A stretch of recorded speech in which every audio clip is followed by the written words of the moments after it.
আসসালামু আলাইকুম ভিউয়ার্স, কেমন আছেন সবাই? কোরিয়ান পাঠশালায় আপনাদের সবাইকে স্বাগত জানাচ্ছি। আমি আমিন খান। তো আজকে আমি খুব নতুন একটা যে টপিক সবার সামনে আসতেছে সেটা হচ্ছে ই9 ভিসায় 10 বছর থাকা, সেটা বিষয়ে সংক্ষিপ্ত কিছু আলোচনা করব। তো আমরা যারা প্রথমে কোরিয়াতে ই9 ভিসায় গিয়েছিলাম তারা কিন্তু 4 বছর 10 মাস থেকে আবার দেশে ব্যাক করতে হতো। এক্ষেত্রে দুইটা সিস্টেম ছিল, একটা হচ্ছে কমিটেড আর একটা হচ্ছে স্পেশাল রিএন্ট্রি বা স্পেশাল ইউবিটি, যেটা এখন বর্তমানে।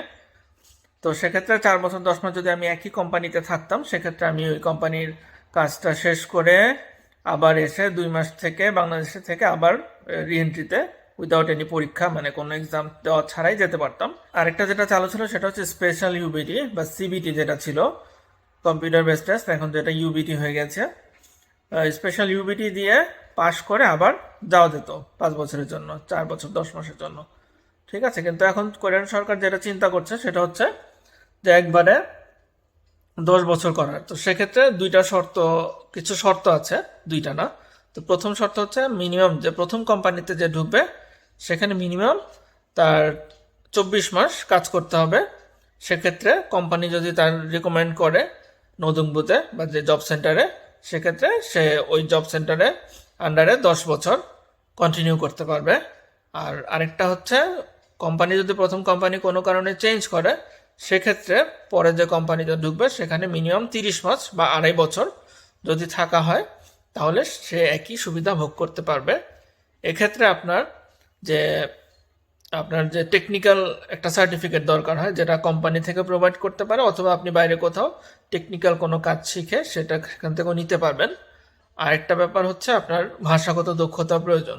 ঠিক আছে, ভাষাগত দক্ষতার সার্টিফিকেটও তারা দেখবে, যাচাই বাছাই করবে, তারপর আপনাকে এই সুবিধাটা দিবে।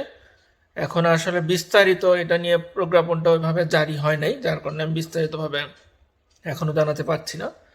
আর আপনারা যারা 2023 সালে লটারিতে বা লটারি ছাড়াও এখন পরীক্ষা দেওয়া যাচ্ছে, আপনার ভাষাগত দক্ষতা থাকলে আপনি পরীক্ষা অংশগ্রহণ করতে পারবেন। সেক্ষেত্রে অবশ্যই আপনাকে ভাষা শিখে পরীক্ষাটা দিতে হবে।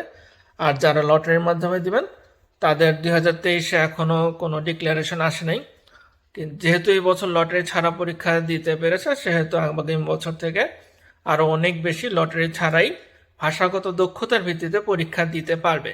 তো সেক্ষেত্রে আপনাদের ভাষাগত দক্ষতাটা অবশ্যই জরুরি, এবং কম্পিটিশন অনেক বেশি হবে, যেহেতু কোরিয়ায় এখন 10 বছর থাকার একটা সুযোগ সুবিধা আসতেছে। আর অন্যান্য যে ভিসাগুলা ক্যাটাগরি ছিল ভিসা পরিবর্তনে, যেমন E7 F2, এই সুবিধাগুলো তো থাকবেই। ঠিক আছে, তো এখন থেকে আপনারা যারা কোরিয়াতে যেতে চান বা একটা উন্নত লাইফ লিড করতে চান, তারা অবশ্যই ভাষাটা শেখা শুরু করেন। এটা প্রয়োজন না যে আপনি আমার কাছ থেকে শিখতে হবে, যেখান থেকে পারেন শিখেন, কোনো সমস্যা নেই। আমাদের যে কোরিয়ান পাঠশালা, আমি কিন্তু অনলাইনে ক্লাস নেই। আর অনলাইনে ক্লাসের ক্ষেত্রে আপনার সুবিধা হচ্ছে আমি গ্রুপের মাধ্যমে, ফেসবুক গ্রুপ, আর পরবর্তীতে ইনশাল্লাহ আমার ওয়েবসাইট চলে আসবে, ওখান থেকেও আপনি অনলাইনে শিখতে পারবেন খুব সহজে, ঘরে বসে, নিজের পছন্দ মতো সময়, নিজের পছন্দ মতো টাইমে। ঠিক আছে, সো সবাই ভালো থাকবেন, সুস্থ থাকবেন, সবাই সবার জন্য দোয়া করবেন।